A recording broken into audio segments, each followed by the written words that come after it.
সাহারা বানু, আমি কোথায় পানি পাবো? ওই এজিদের সৈন্যরা ফুরাত নদী ঘিরাও করে রেখেছে। কোথা থেকে আমি পানি আনবো?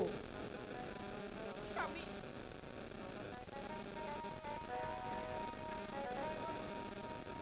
আপনি আপনি বুঝছেন না কেন?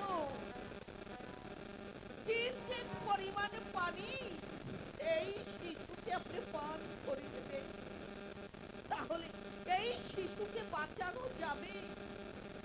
না সাহারা বানু, আমি কোনোদিন কাফেরের কাছে মাথা নত করিনি। আজ আমি কেমন করে ওই কাফেরের কাছে মাথা নত করব? তা না বলে আমি আমি যে আমার আত্মার বাঁচাতে পারবো না। স্বামী, একবার আপনি যান, ওই কাফেরের দলের ভিতরে আমি আত্মহত্যা দেব। হয়তো কারো মায়া হতে পারে আমার আত্মাকে দেখতে, যদি এক ফোঁটা জল দিলেও দিতে পারে। ঠিক আছে সাহারা বানু, দাও, আমার আমার খুলে দাও, আমি যাব।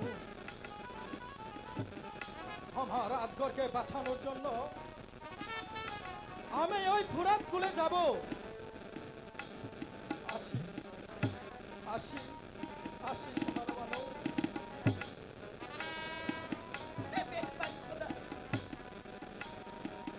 আমার পুত্র আত্মাকে আমার স্বামী গিয়েছে ওই ফোরাত নদীর পারে।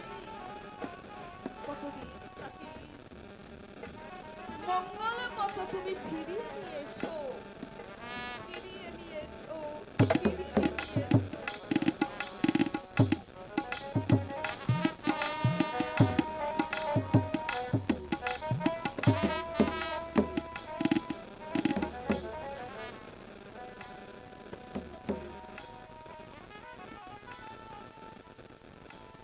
ভাই সব, এই তো এই তো ফুরাত কুল। এখানে এখানে গিয়ে আমি আমার আলিয়া আসগরকে পানি খাওয়াবো।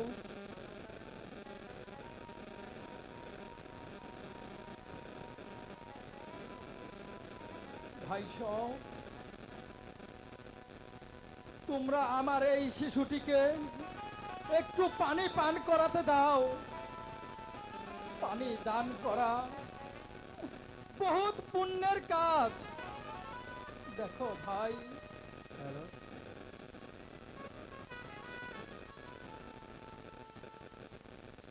কে?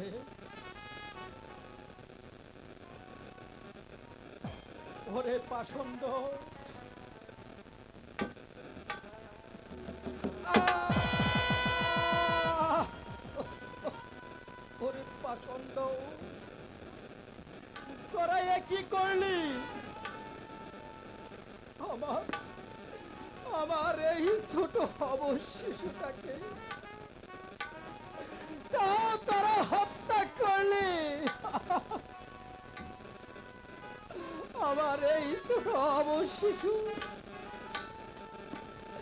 তোদের কাছে এমন কি অন্যায় করেছিল যার কারণে তোরা ওর বুকে তীর মারলি? হে মেহেরবানি খুদা, এখন আমি কি করব? আমি কেমন করে আমার আমার আজগরকে আমি সাহারা বানুর কাছে ফিরিয়ে দেব? সাহারা বানু,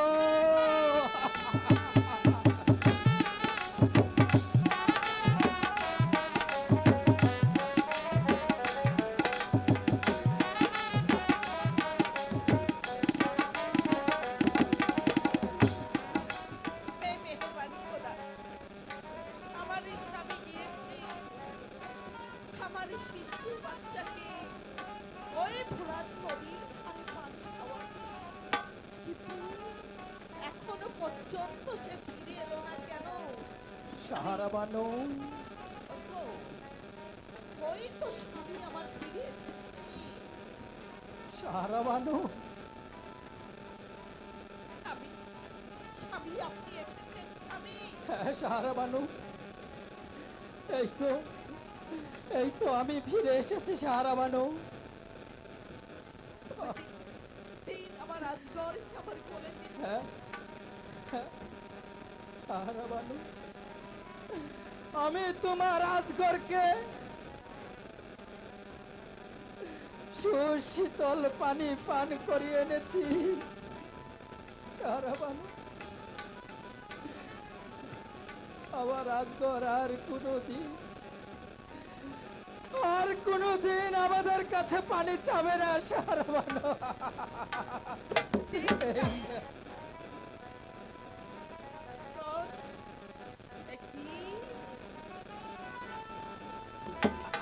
আমার আজগর একই স্বামী, সাহারা বানু, ওর গায়ে রক্ত কেন?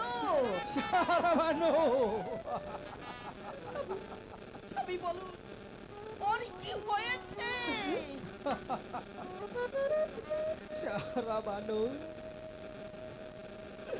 আমি যখন ওই ফোরাতে কুলে আমার আলী আজগরকে পানি খাওয়ানোর জন্য গিয়েছিলাম, ওই কাফেররা আমার অবুধ শিশুকে পানি না দিয়ে তীর মেরেছে।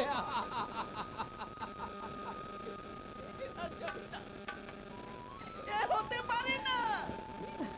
আমার আজগর, কথা বল বাবা, কথা বল। তোমার আজগর আর কোনোদিন কথা বলবে না সাহারা বানু।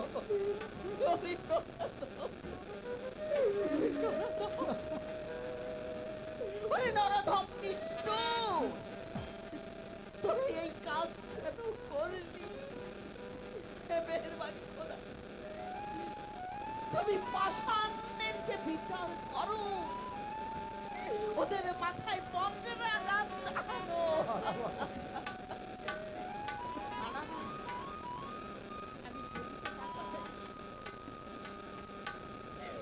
আমি বলতে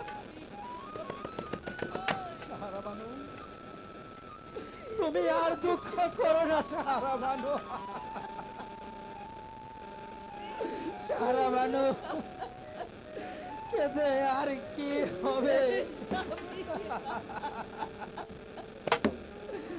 এবারে ঘরে চলো সাহারা বানু।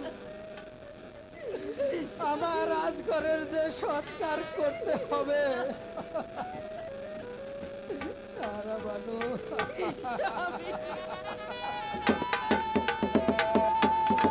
হ্যালো,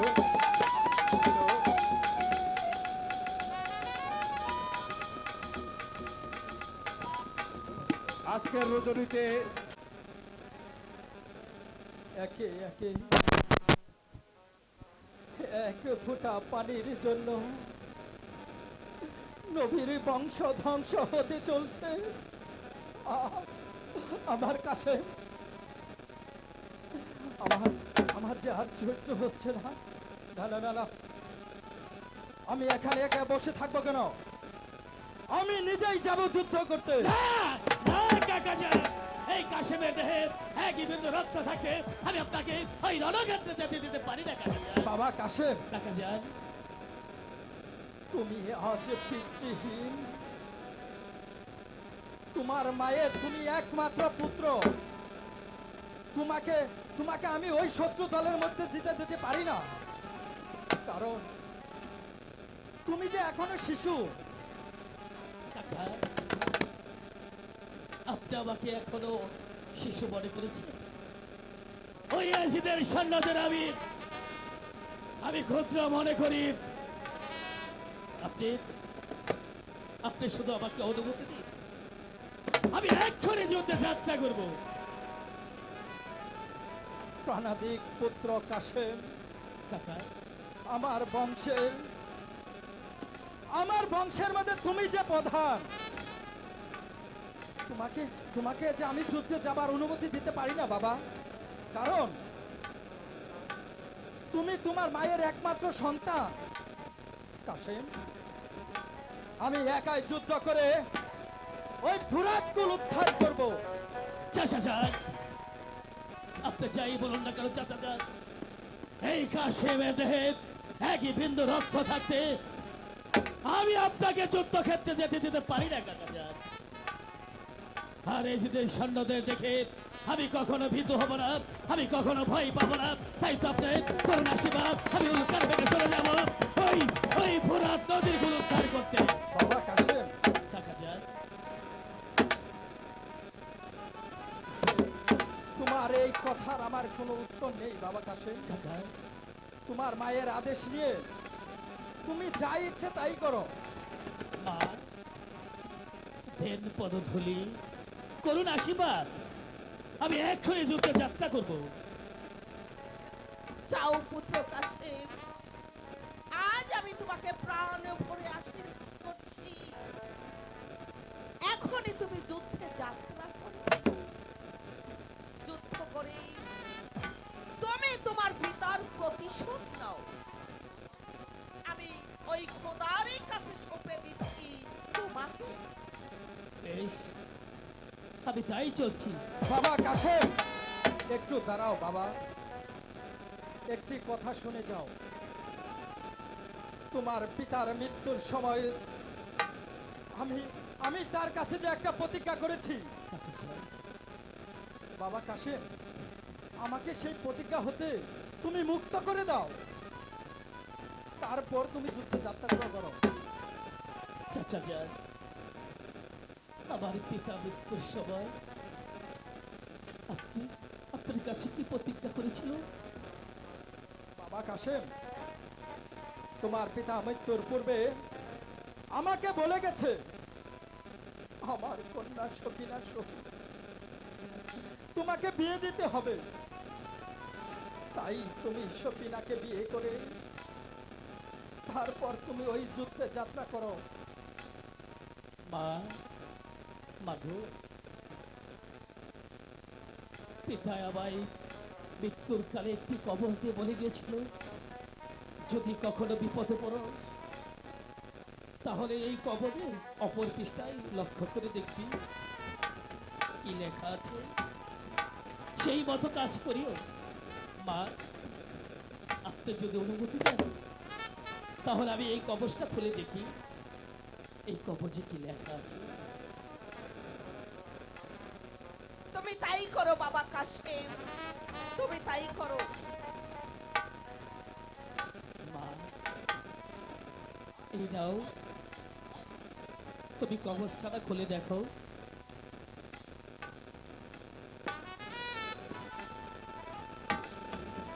বাবা, এই কবজে লেখা আছে, বাবা কাসেম, আমি যে আমার ভাইয়ের কাছে প্রতিজ্ঞা করেছিলাম, আমার ভাইয়ের হয়ে ভাইয়ের মেয়ে ছকিনাকে তুমি বিবাহ করবে। বাবা কাসেম, এবার বলো, তোমার তো কোনো আপত্তি নেই? মা, মাগো, আমি জীবনে কখনো তোমাদের অবাধ্য হয়নি। কবচে যা লেখা আছে এই মুহূর্তে আমি সকিনাকে বিয়ে করতে রাজি। বাবা কাসেম, কাকা, তুমি একটু অপেক্ষা করো, আমি এক্ষুনি ছকিনাকে সাজিয়ে নিয়ে আসছি।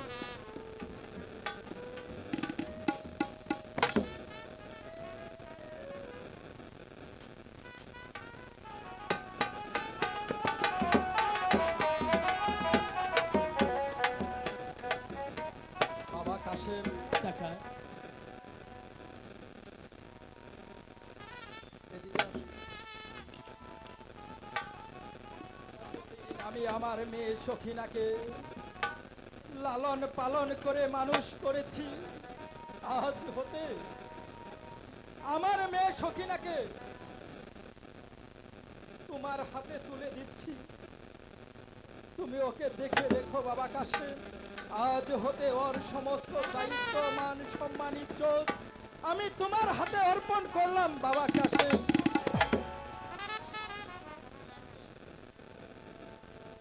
আপনি আমাকে আশীর্বাদ করুন। ঠিক আছে, আমি যেন আপনার কথার অক্ষর অক্ষরে পালন করতে পারি। চাচা যান, এবার আপনি আমাকে যুদ্ধে যাওয়ার জন্য অনুমতি দিন কাকা যান। বাবা কাসেম, যুদ্ধে যাবার অনুমতি আমি দিতে পারি না কাকা বাবা যান। কাসেম। যুদ্ধে যদি তোমাকে যেতেই হয় তাহলে তাহলে তুমি মা সকিনার কাছ থেকে বিদায় নিয়ে তারপর তুমি যুদ্ধে যাত্রা করো। সাহারা বানু, চলে এসো। আচ্ছা তাই চলুন স্বামী।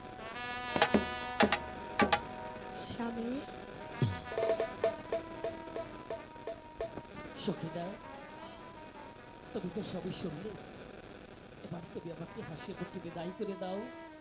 স্বামী, সখিনা, সবে মাত্র হলো আমাদের বিয়ে, কেমন করে এই বাসর ঘর শূন্য করে আপনি পাঠিয়ে দিব সেই নরক্ষেত্রে? সখিনা, বিধাতার লেখন যায় না খণ্ড। আমি পারবো না, আমি তো কিছুতেই পারবো না আপনাকে না, বিদায় না দিতে। সখিনা, তোমাকে যে হাসি মুখে বিদায় দিতে হবে। পারবো না। বিদায় দাও বিদায়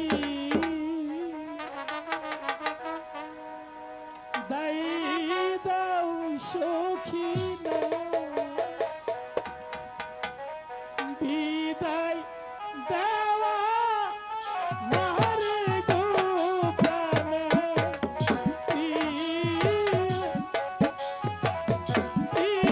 গো আমি পারবো না।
আমাকে যে বিদায় দিতে হবে, তবে আমাকে হাসি মুখে বিদায় করে দাও।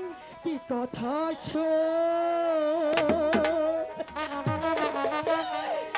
নাইলেন গো স্বামী,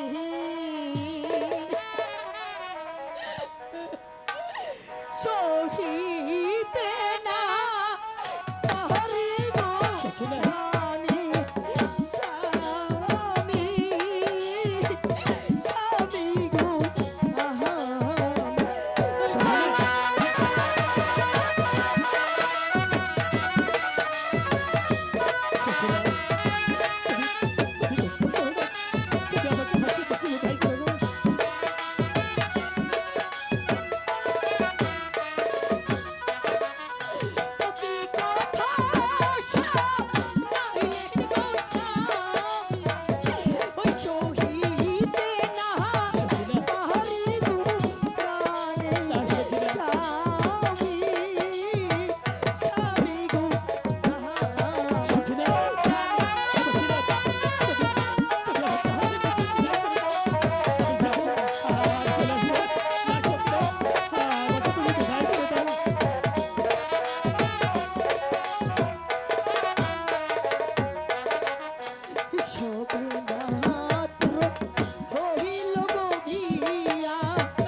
তুমি তো সবই শুনেছ।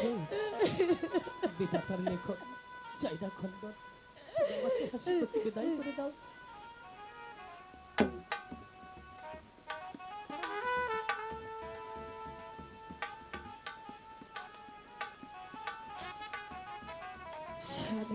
সুখে নাই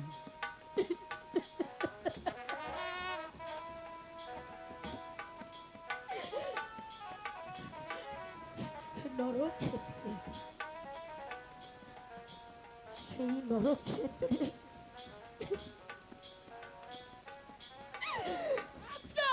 থাক না এই বাসর ঘর শূন্য, থাকবো আমি একা বসে, শুধু থাকবো আপনার অপেক্ষায়।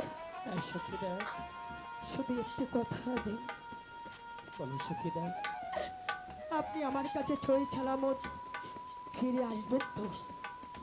কথা দিন, সখীরা, কথা দিন, আমাকে কথা দিন, দিন না, আমাকে শুধু কথা দিন, দিন না, দিন না।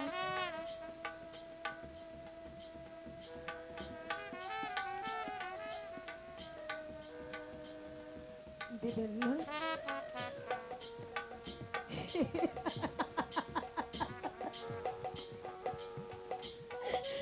বুঝেছি আপনি আমাকে কথা দিবেন না। বাবা স্বামী একটি কথা মনে রাখবেন, আমি এই বাসর ঘরে বসে থাকবো, এই মেহেদি রাঙ্গা হাতে সখীরা, সখীরা, সাজিয়ে দেব আপনাকে নরক্ষেত্রের সাজে। সখীরা, বুকে বুকে পাথর চাপা দিয়ে বসে থাকবো, শুধু আপনার অপেক্ষায়। সখীরা, আমি তোমাকে কথা দিলাম, আমার যদি মৃত্যু হয়ে যায় তবু আমি তোমাকে কথা দিয়েছি, আমরা যদি নবীর বংশধর হয়ে থাকি, আহলে পাকে পাঁচজাতনকে বিশ্বাস করে থাকি, অবশ্যই অবশ্যই আমি তোমার সঙ্গে দেখা করব। তাহলে চলুন স্বামী, সুখীরা, আপনাকে যুদ্ধের সাজ আমি সাজিয়ে দিব, আর বিলম্ব নয়, চলো।